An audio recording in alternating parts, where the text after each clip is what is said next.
Lalu yang ketiga, yang masih bingung apa poin-poinnya. Nah, kalau guru bisa tahu itu akan luar biasa. Sehingga guru kalau mau mengulangi lagi materi pada awal itu dia tepat ya. Ini loh yang masih dibingungkan oleh banyak siswa saya. Nah, kemudian berikan tantangan kepada anak. Ini yang nanti akan bersinergi dengan orang tuanya, yaitu manfaat. Apa maksudnya? Daripada kita ngasih tugas sampai 100 nomor, stres anaknya, orang tuanya juga stres, berikan satu tugas saja. Berupa apa? Pertanyaan. Manfaat materi hari ini untuk kehidupan sehari-hari apa? Diskusikan dengan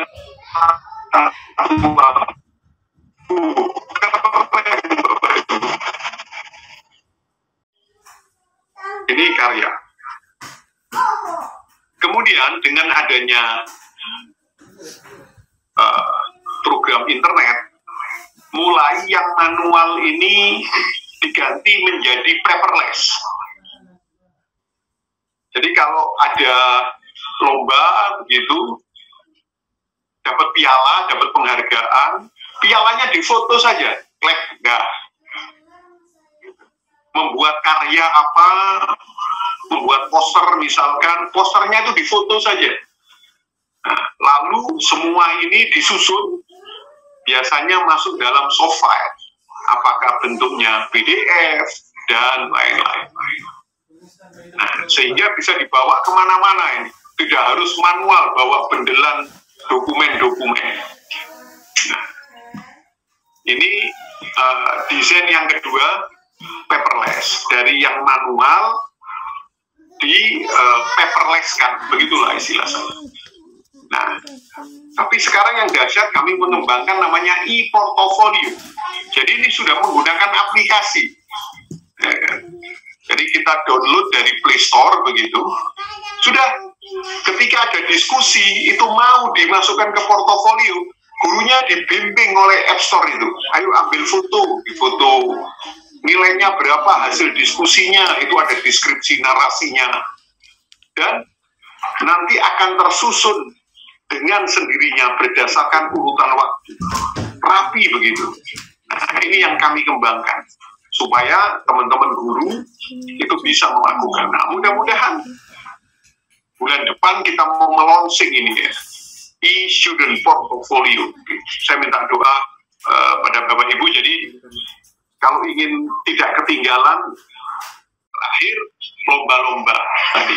Lomba apa yang pernah diikuti dideskripsikan di sini. Nah, dan seterusnya. Inilah Bapak Ibu tentang portofolio isinya. Kalau kita mau menata ini, mendokumentasikan, itu luar biasa. Sekali lagi, dokumen ini penting untuk anak kita, bukan tidak penting. Pihak ketiga, apakah itu sekolah lanjutan, apakah itu perusahaan, sekarang yang dilihat itu portofolio. Bapak Ibu yang terhormat, saya hari pertama kemarin sempat menjawab sebuah pertanyaan.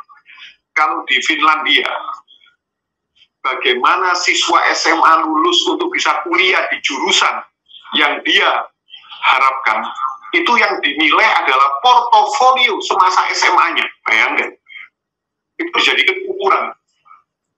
Nah, kalau anak kita terus menggunakan portofolio ini sampai di kuliahnya, sampai lulus sarjana, punya dokumen portofolio, waktu sarjana, waktu SMA, SMP, kemudian mencoba mencari pekerjaan di perusahaan-perusahaan multi internasional, maka yang ditanya oleh perusahaan-perusahaan ini adalah mana portofolio Anda. Maka dengan mudahnya anak kita akan langsung share. Ini loh portofolio saya, lengkap mulai dari TK ada.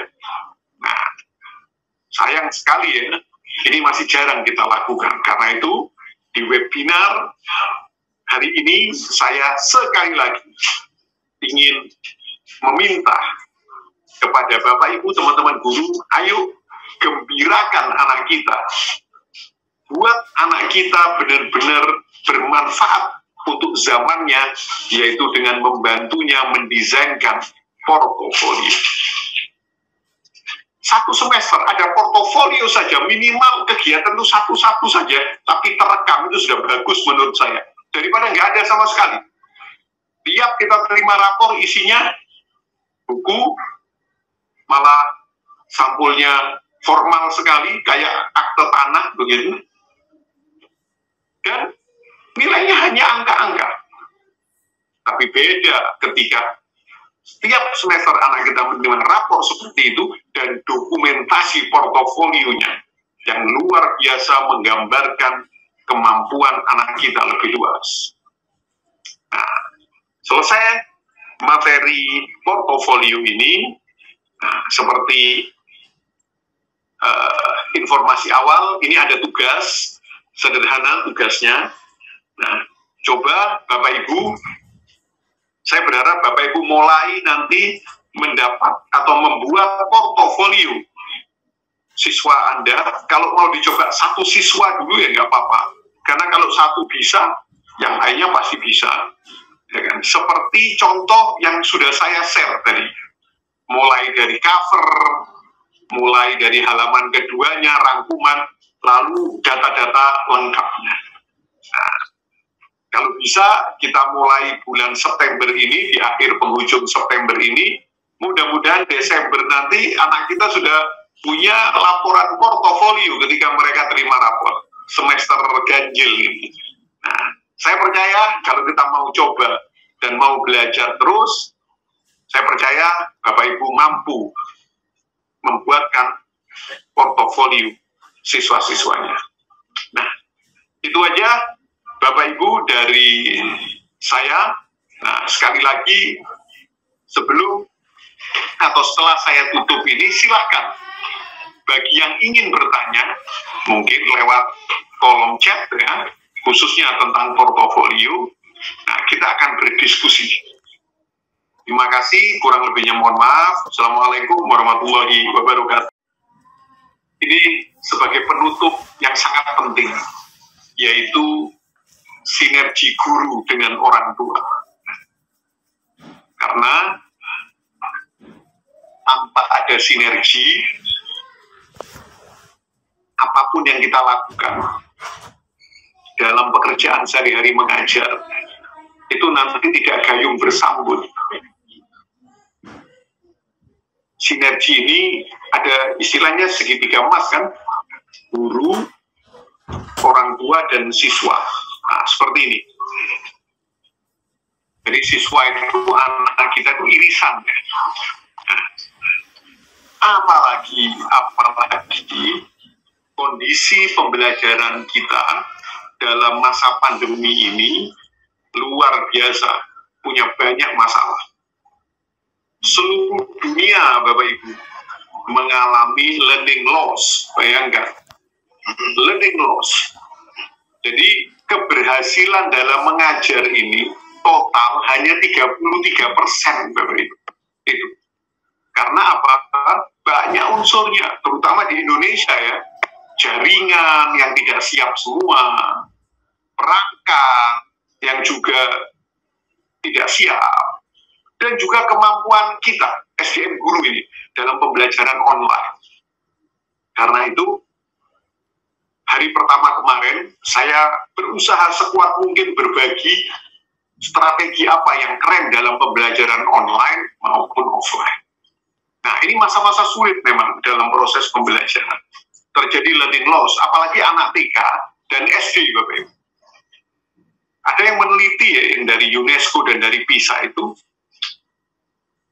anak kita terjadi learning loss, kehilangan pembelajaran, terutama dalam kemampuan dasar, calistung, membaca, menulis, menghitung, itu mundur sampai 7 bulan, Bapak Ibu.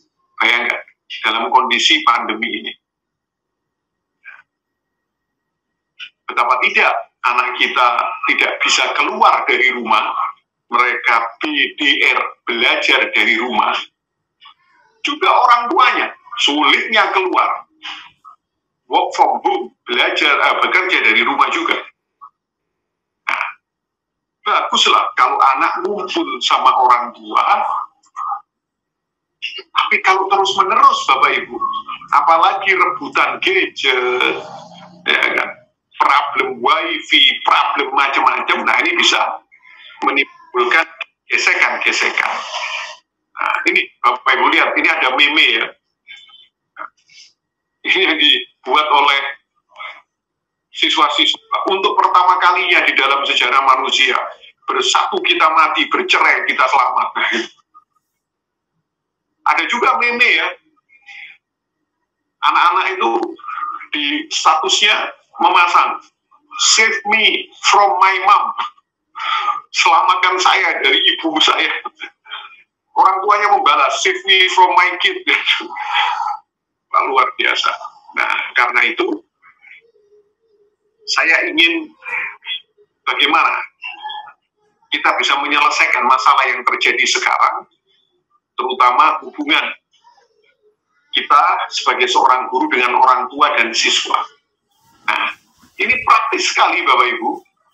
Saya berharap setelah webinar ini bisa langsung dipraktekkan. Nah, ada beberapa langkah. Ini langkah yang pertama. Langkah yang pertama adalah sikap kita menghadapi masalah pandemi. Nah, sikap ini harus sama antara kita sebagai guru, orang tua, dan juga siswa. Bagaimana cara kita bersikap menghadapi pandemi? Yang pertama, kita harus memberitahu guru dan siswa bahwa yang terjadi sekarang adalah problem, masalah yang tidak ada semua manusia menginginkan, yaitu pandemi COVID-19. Jadi ini memang masalah, dan masalahnya tidak hanya di sekolah ini, tidak hanya di Indonesia, seluruh dunia. Nah, sikap menganggap ini masalah yang bersama itu nomor satu, penting sekali dalam menyikapi sinergi. Yang kedua, karena ini masalah, maka ujung-ujungnya dalam proses pembelajaran itu tidak ada yang sempurna. Apalagi sekarang UNESCO, PISA sudah memunculkan bukti bahwa seluruh dunia mengalami learning loss. Keberhasilannya hanya 33%. Ini anormal, tidak normal. Nah, sikap ini harus sama antara guru sama orang tua. Jadi Bapak Ibu guru yang terhormat, sampaikan ini kepada orang tua lewat parenting atau apa gitu. Jadi saya masih banyak ya dapat kasus-kasus dengan pembelajaran anak yang tidak normal tersekap di rumah. Orang tua masih banyak yang menginginkan itu sukses, sempurna. Nggak mungkin Bapak Ibu, apalagi pembelajaran pedagogik untuk anak-anak kecil ini. Aduh, luar biasa.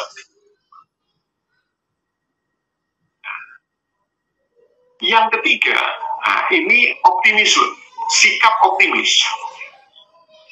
Kita harus sampaikan kepada orang tua dan anak bahwa ini darurat, ini sementara. Tidak seterusnya ini terjadi. Terus-menerus sampai 10 tahun ke depan, 20 tahun ke depan, tidak. Kita harus optimis bahwa pandemi ini akan selesai. Dalam sejarah literatur pandemi, ditemukan setiap 100 tahun sekali. Jadi dulu tahun 1900-an juga begitu, ada pandemi juga. Nah, jadi ini darurat sementara.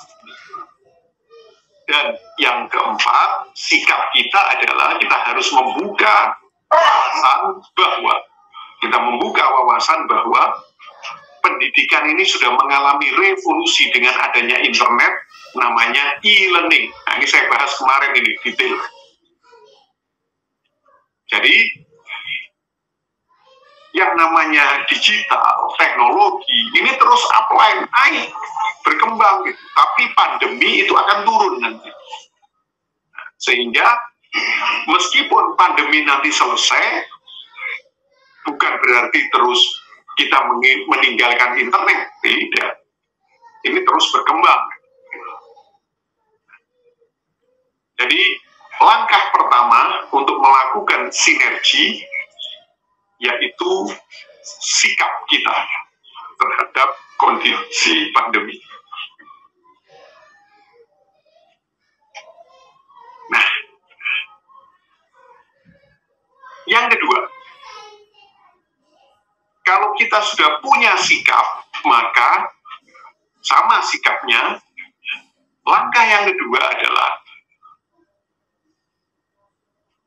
kita harus punya persamaan paradigma tentang makna sinergi. Jadi, Bapak Ibu yang terhormat, kita sampaikan kepada orang tua ini bahwa sinergi itu beda dengan kerjasama. Nah ini, tadi saya juga sudah sempat menyatakan ini, kalau kerjasama itu ada satu kerjaan, satu proyek yang dikerjakan bersama-sama begitu, ada beberapa pihak sampai proyek itu selesai dan kualitasnya bagus, itu namanya kerjasama, teamwork gitu. Tapi kalau sinergi ini adalah awalnya ada masalah, yang mana kita butuh kolaborasi dari beberapa pihak untuk menyelesaikan masalah ini. Minimal mereduksi dampaknya, dampak negatifnya. Nah, ini namanya sinergi. Jadi, seperti tadi ya, sikap kalau sudah sama, kalau ini kita definisikan masalah, nah itu sinergi bisa terbentuk. Yang kedua, seperti tadi, tidak akan pernah sempurna karena kondisinya tidak normal, ya kan? Karena itu, kita berharap orang tua itu dan guru juga tidak saling menyalahkan. Nah, ini penting.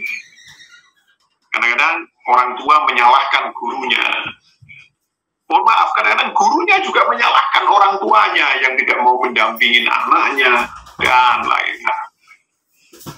Jadi, jangan saling menyalahkan, tapi ubah aktivitas dalam melakukan sinergi adalah saling bantu. Mana yang nggak bisa, pihak mana guru nggak bisa untuk kontrol ini, orang tua yang berperan. Sebaliknya orang tua juga begitu. Ya kan? Guru juga membantu. Ini akan indah sekali. Nah, yang keempat, namanya percaya pada niat baik. Udah itu. Ini artinya mereduksi potensi konflik antara guru dengan orang tua. Percaya pada niat baik. Jadi guru yang mengajar dengan berbagai macam metode yang aneh-aneh dan lain-lain, apalagi ini pakai online, kita harus percaya sebagai orang tua ini, itu dikerjakan oleh guru dengan susah payah, menyiapkan berminggu-minggu materi, ini adalah karena dia niat baik, ingin ngajar ke anaknya supaya paham.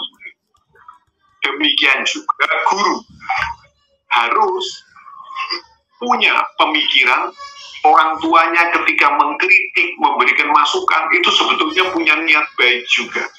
Nah, saling percaya niat baik. Dan kalau kita sudah saling percaya, Bapak Ibu, masing-masing punya niat baik, apa yang terjadi? Dengan mudahnya kita bisa minta ide-ide dari semua pihak. Ide-ide kreatif dari orang tua, ide-ide kreatif dari guru. Saya aja jujur Bapak Ibu, banyak ide kreatif itu malah keluarnya dari orang tua. Pak Munis, buat ini dong di musim pandemi ini. Karena kadang-kadang orang tua yang tahu seluk-beluk anak dengan detail karakternya itu bagaimana. Jadi ide malah dari orang tua. Orang tua akan malas sekali mengeluarkan ide-ide kalau paradigma sinergi ini nggak ada, Bapak Ibu. Nah, ayo kita lakukan ini langkah yang kedua, Bapak Ibu. Nah, sekarang langkah yang ketiga. Ini, Bapak Ibu. Bagaimana kita ini orang tua ikut melihat, mengawasi proses belajar anak kita. Nah, jangan sampai kita sebagai orang tua itu melakukan intervensi secara langsung, Bapak Ibu, dalam proses pembelajaran. Itu kesulitan. Kasihan Bapak Ibu guru kita. Saya pernah, Bapak Ibu, melihat orang tua yang melakukan intervensi langsung ketika guru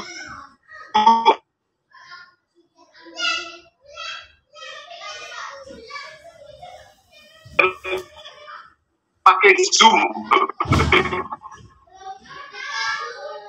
SD itu perkalian itu. Ini untuk anak SD kelas 2 kalau nggak salah. Orang tuanya ikut memperhatikan caranya guru ngajarin perkalian, orang tuanya tidak setuju. Bukan begini cara ngajarin perkalian. Langsung intervensi, mic-nya dibuka, Bapak Ibu.